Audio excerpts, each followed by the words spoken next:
Welcome to Discover Greater Lansing. Whether you're exploring the rich history of the state capital or indulging in incredible local food, there's always something exciting happening here. Discover living. Discover mobility. Discover downtown. Discover giving back. Greater Lansing offers breathtaking activities and outdoor adventures, ensuring a perfect balance of city life and natural beauty. Discover the warmth. Discover the charm. Discover Greater Lansing. The journey begins now. Hello, and thank you for joining me again on Discover Greater Lansing, where we uncover everything that makes our region so fabulous. So today I'm really excited to have with me Lansing Community College's president, Dr. Steve Robinson. Thank you for joining me. Absolutely. And Kathy Zell, who's executive director of the LCC Foundation. Thank you both for being here today. Who doesn't love Lansing Community College, sitting in the heart of our great city here? And I've gotten credits there. My whole family's gotten credits there. I love the campus. And I can't wait to get updates from you today. So we'll start with you, Dr. Robinson, Steve, if you will, and tell us, for those who may not know the long legacy, the history of LCC, can you give a little sneak peek into how LCC came to be and how it's really transition to accommodate today's education needs for everybody? Yeah, we sure can, Lori. First of all, thanks for having us. And your experience at LCC is pretty common across our country. So we're lucky in Lansing to have one of the premier community colleges in our country right here in the downtown area. There are about 1,100 community colleges in the United States, and LCC is proud to be one of the prominent two-year colleges. We were founded in 1957 by an MSU doctoral student, Phil Gannon. So if you've been to our campus, you know we have a building named after Dr. Gannon. And we were founded actually before Michigan had a community college law. The Community College Act was passed in 1966. But we were founded in 1957 after the launch of Sputnik, when our country was looking at how are we going to upskill and do technical training to stay current in the space age. So we have a dual mission. One is transfer. So we'll probably talk about our great transfer relationship with Michigan State University and other universities and colleges across the country. But we also have incredible vocational and technical programs, terminal degrees that lead to great jobs. So that's what we do at LCC, is social mobility for our students and their families, and also community development. And lots of folks like you have either taken classes or gone to events. We're proud to be a really prominent place in mid-Michigan. Right, LCC is like the Kevin Bacon of I love it. I'm our going to steal area. that. I'm going to steal that. Yeah. I use it on another show, but there 6 are degrees of LCC. We're going to do that. exactly. Yeah, excellent. Yeah. So many lives touched, improved, Absolutely. enhanced, just through the variety, and then how you've transitioned to meet today's modern needs. Right, so, right. Oh, fantastic. And we're going to dig a little bit deeper into that. Absolutely. But Kathy, for those, I didn't know that LCC had a foundation. So tell us all about the foundation, the works you do, its history, if you will. It is. Well, and it's a great organization, and I so appreciate you having us on our show, on your show. So the foundation was founded in 1981, and it was founded to be kind of the philanthropic arm of LCC. So while we're a separate organization with a different tax ID number, which means we can do tax receipts and those kinds of things, our sole purpose is to support LCC and its students. And so we do that in a variety of ways, primarily through scholarships, but we also have emergency basic needs funds, and we have we support programs and faculty, and we have different employee programs. And so we have a separate governing board where Dr. Steve Robinson sits on that board, as well as 2 of the trustees, but then we also have many community members sit on that board to help govern us and make sure that we're providing what the students need to make sure that they thrive at LCC. Wonderful. So not a partnership, but you're all in the family and supporting the mission and the work of LCC. That is so vital to our world. And speaking of vitality, I want to hear a little bit. There's been some talk about LCC's role in healthcare and providing health services, not just on campus, but throughout the community. So, Dr. Robinson, can you talk a little bit about the health of LCC and how you help keep us healthy? Well, we're proud of our Health and Human Services division, which offers a number of health occupations across our country. You know, you go into any community in the United States, and the majority of the first responders, police, fire, paramedics, the nurses at your hospital will have had some kind of training at the local community college, and that is especially true here in mid-Michigan. So in our Health and Human Services division, we have incredible healthcare programs that end in degrees that students can go right out into the healthcare field, whether it's dental, surgical technology, nursing. Many of those students then do go on to get a bachelor's or master's degree, but so many care provider roles in our country are held by folks who got their training at community college. At West Campus, which is another one of our campuses on the west side of Lansing, we train police, firefighters, and paramedics, and you know, most of the people who keep us safe here in mid-Michigan have some kind of tie to their training to Lansing Community College. And how vital that is, because we know, I don't even like bringing up the pandemic, but the burnout in healthcare workers and the need to really bring them up, and right here we're doing it in our own communities so that they can go to one of our great health systems, Health Sparrow, McLaren, MSU Health Team. So how important that is that we are kind of growing our own right here. No, it's incredibly important. And so our students, and particularly in our vocational and occupational degrees in health, this is a practitioner focus. These are folks who go through very specific clinical training and all the health partners that you mentioned in mid-Michigan. So we have great relationships with all those health systems where our students are actually in those healthcare facilities learning on the job in kind of a practicum setting. So all of our students have some kind of clinical rotation in all of these areas. And one of the great strengths of a healthcare provider who gets their training at a two-year college is that bedside direct human care is something that's stressed in our curriculum. In fact, we're proud of the fact that, take nursing for example, our two-year college graduates in the ADN program take the exact same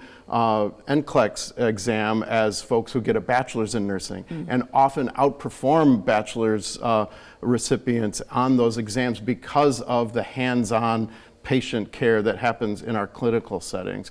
It's something we're really proud of, and also with the first responders. Like I said, most of the interactions you have with folks who keep people safe or keep people healthy in mid-Michigan have some kind of tie to our programming at LCC. Right. Not too long ago, my days at Sparrow, I remember the students coming in and they bring a freshness, a eagerness, and they are so wonderful to be with, and to have them in the hospital working directly, like you said, with patients and getting that hands-on experience, but also bringing that sometimes youthfulness, sometimes it's a second career for a lot of people too, but just that connection. Yes. And that's we're all connected to LCC. We are indeed. You know, we all need direct care. I've been in the hospital a couple times since I've been back in Lansing, and I always see our students and our former students. When they're on their clinical rotations, they're pretty conspicuous. They're wearing this same blue scrubs that you see Kathy wearing. Yes. So there's a partnership between MSU and Envision Green. Can you tell me a little bit more about that? Sure. And actually, we can also talk about how we resource that through scholarships. But let's talk a little bit about the really long-standing relationship between Michigan State University and Lansing Community College. This is really personal for me because all three of my degrees are from Michigan State. And I was halfway through an English master's degree when I discovered LCC and was a faculty intern teaching writing at LCC. So I mentioned earlier, Dr. Phil Gannon was working on his doctoral dissertation at Michigan State in the mid-1950s when the community college was a relatively new idea. Actually, the modern community college was born from the 1947 Truman Commission. And so even before there was a community college law, an enterprising grad student at Michigan State said, we ought to have a community college here in Lansing. And MSU took a minute to decide whether they would do that and say, well, this graduate student should do that. And that's how we started. So we've had a long-standing relationship with Michigan State. Our official partnership is called Envision Green. It's a very intentional pathway to eliminate barriers from transfer from LCC to Michigan State. The Michigan State president and I just had a big event where we added some things to that partnership. There's actually Michigan State University staff members on the campus of LCC to facilitate that transfer from LCC to MSU. And one last point about it, this is something that's been happening since the late 50s. My late father-in-law was one of our very first students at LCC in 1958. Nobody in his family went to college. Yeah. He came over to LCC with his friends and then transferred to Michigan State, got a degree in packaging, which was a very new program at the time. So we've been doing this for decades, but Envision Green is a very intentional partnership where we begin with the end in mind. Those students are looking to earn a bachelor's degree at Michigan State. And Kathy can talk a little bit about what we do to raise money and scholarships to fund that kind of study for students. And that's what I wanted to dive into with Kathy is, it's in your name. You provide foundational support for the students. And tell me a little bit and share with our viewers some of the ways that the foundation is literally hands-on helping students. Yeah, so we have that support for students to help them with their tuition or their course fees or even emergency basic needs. And we find that all the time that our students and the population that we tend to serve often need that little extra boost. But I can't go anywhere without running into somebody, like you mentioned from LCC. So this morning I talked to somebody whose daughter's going there and is transferring to MSU with and she works at MSU. And she's like, even with the discount, LCC is a great value. It was a great transition. They have smaller classrooms. They're ready for the classrooms. And and many of our donors have the same kind of experience. So we had a donor who was attending MSU. He was really struggling with math. Somebody said, well, drive down the street and take a math class at LCC. He did. He is now one of our largest donors because of that class that he took at LCC, transferred to MSU, but it also gave him that structure that he needed and that foundation that he needed in order to be successful at MSU and run a business himself. And we hear those stories all the time from a donor who we provided childcare for, and she is now an attorney in Texas and wanted to pay us back for all that childcare that she had. Yeah. So we can pass that on to another student.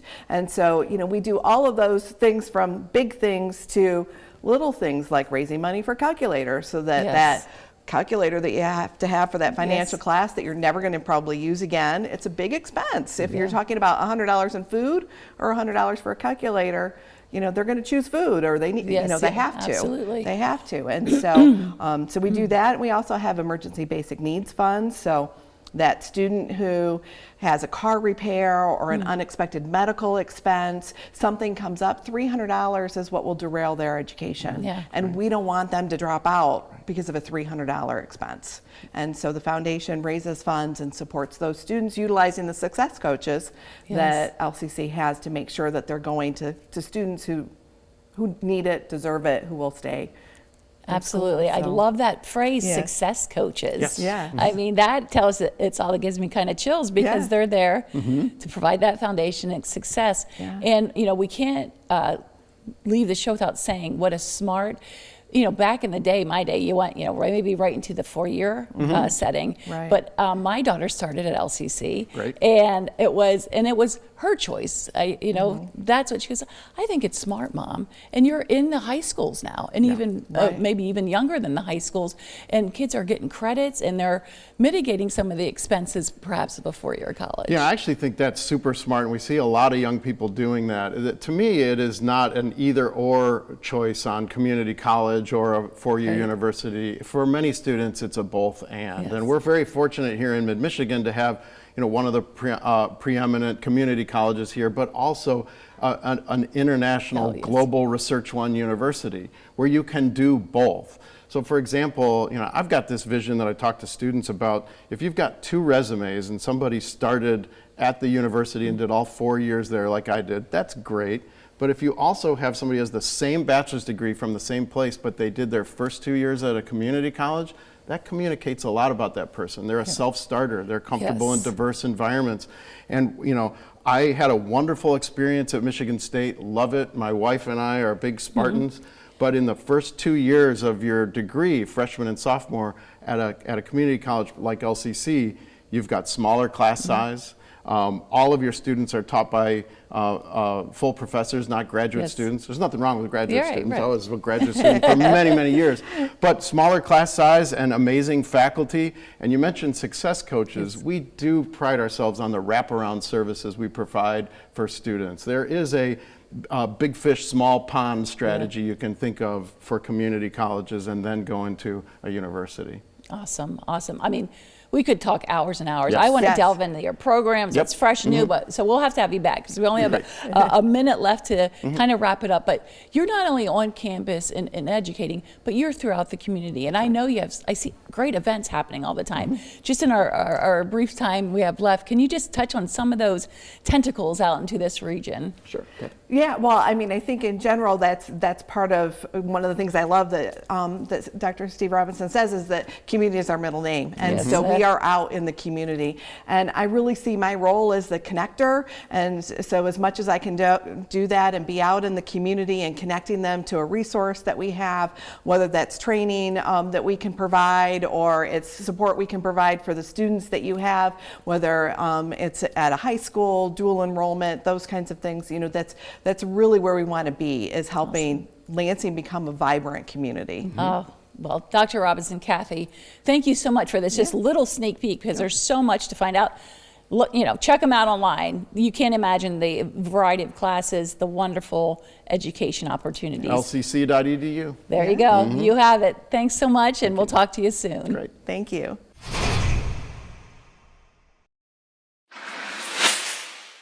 I'm Julie Thomas, I'm a CEO at Child and Family Charities, and I am so excited to have with me today Liz Tate, who is the founder and CEO of Helping Women Period.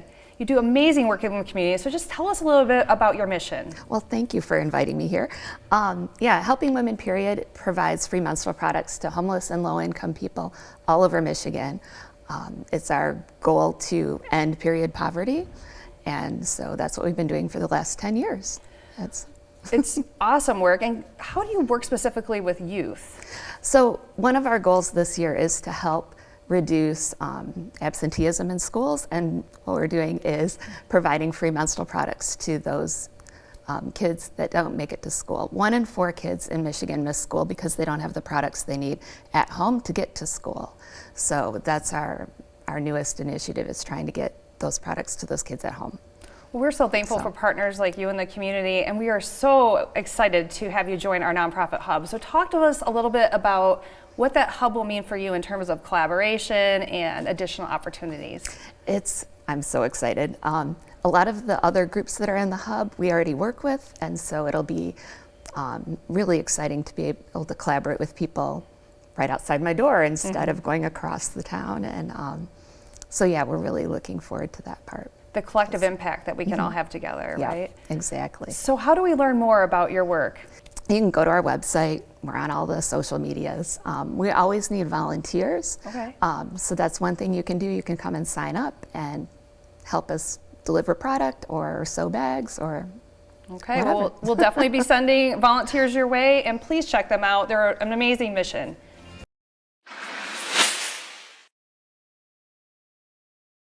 So I have Ray Newhan with me today from Allen Edwin Homes. Ray, I'm so happy that you could join me. Yes. I want to talk quickly about the lack of inventory that we have, and what are you guys doing as a builder to fix that for us? So one thing we're doing is we're trying to add as much inventory as possible. To give you a quick figure, we build around 1,000 homes per year.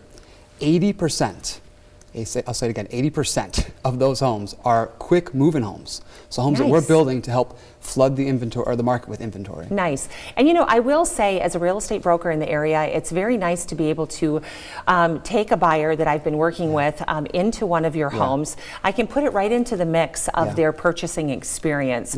Talk to me a little bit about the realtor relationship as far as the consumer is concerned. One of my favorite parts about working with Al and Edwin is their realtor relationships. They really understand that you guys are the ones advocating for buyers, families that are buying houses, and so we set it up no matter what. Our price never changes if someone has a realtor. In fact, we encourage families to use realtors so that they feel comfortable bringing realtors into the mix. Nice, nice. And you know, that is very obvious with the communication with your realtor counterparts, and it really raises the comfort level with the client. So one last question I have for you. What would you want a consumer that's kicking around building a home, what is the one thing that you want them to do as they start that process? It's easy, it's affordable, and it's achievable. We have affordable homes in the marketplace. We're helping families buy down their interest rate to help with monthly payments. We're partnering with lenders, and if you thought about it even for a second, you should reach out to a realtor to connect us so that we can look into the opportunity. Get with Ray at Al and Edwin and call him today with questions.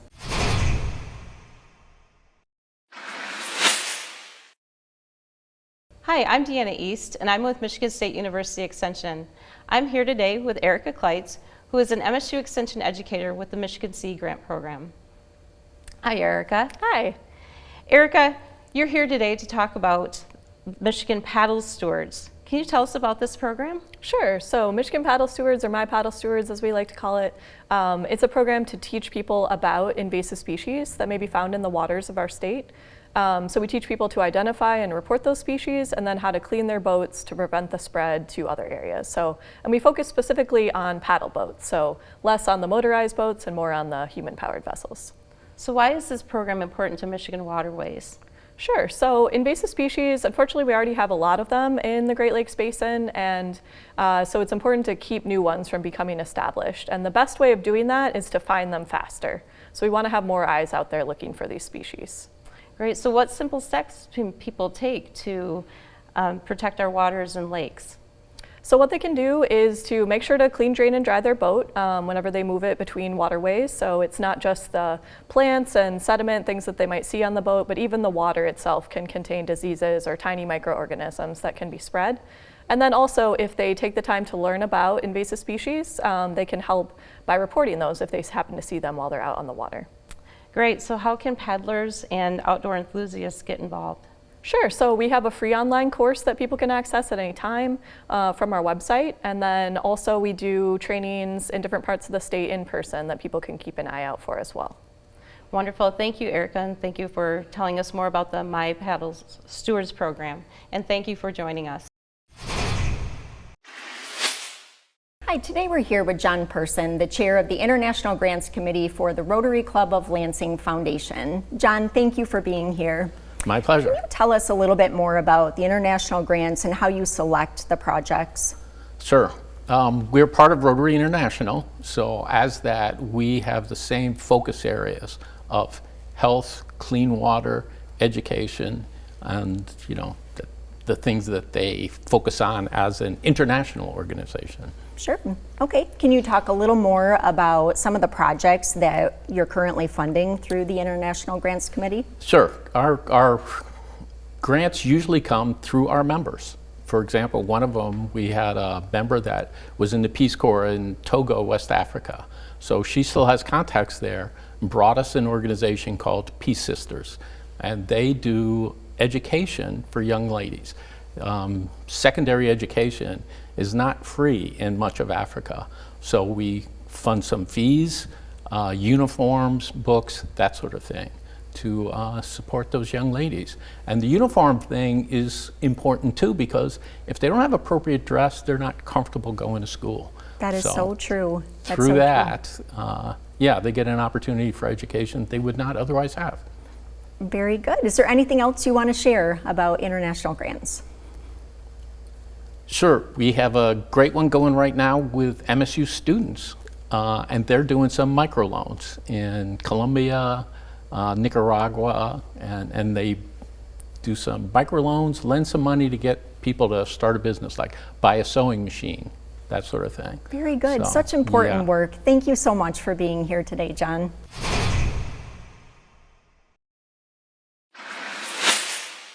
Hello everyone, my name is Tolulope Adedoku and of University of Michigan Health Sparrow. University of Michigan Health Partners is launching several groundbreaking initiatives aimed at ensuring quality and timely care. To discuss this, we are joined by Dr. Mike Emmons, our Regional President of U of M Health Partners. Welcome, Dr. Emmons. Thank you.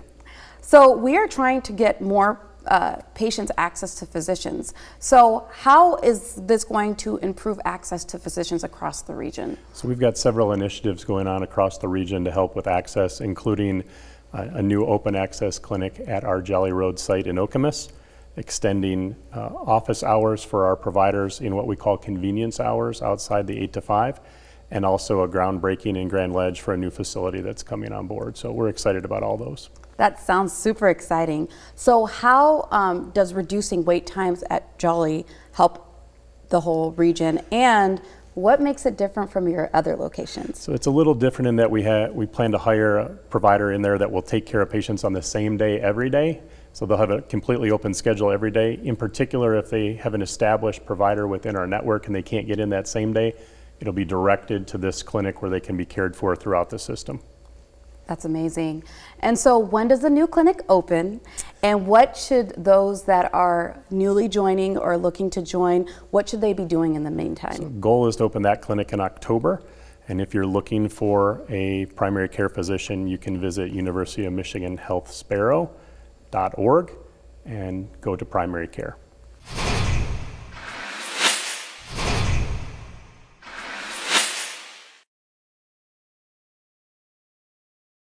CADA's Regional Mobility Solutions makes a difference in our community. Hear what riders and community leaders have to say about the value CADA delivers to the capital city area. My name is Pat Spike. I am the CEO of LAFQ Credit Union. I think about how transportation in CADA has played on and off in my life, and how it impacted my family even. My uncle worked at the university. We rode the same Route 1 bus. He got on it at Meridian Mall, I got on it in East Lansing. I don't ride the bus anymore. It doesn't mean that I don't believe in public transportation. Part of what really got me thinking about public transportation again, my executives shared a story about their spouse picking up someone that was walking to one of the supplier plants.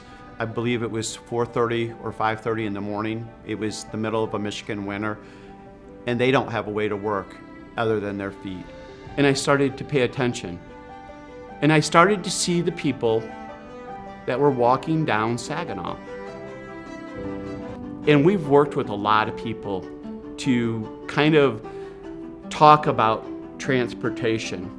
And I was schooled on the fact I did not know that CADA really was kind of exclusive to Ingham County, because I've lived in Ingham County most of my life, so I assumed CADA was everywhere. I believe that CADA continues to show up and make sure that our community is served in all different ways, whether it's through seniors, whether it's helping getting people to a shelter, whether it's being a lit up bus in a parade. I think CADA. Wow, what another great show and another reason to discover Greater Lansing. So many wonderful things happening in our great, great community. From living, working, and playing, we've got it right here in Greater Lansing. Thanks for joining us.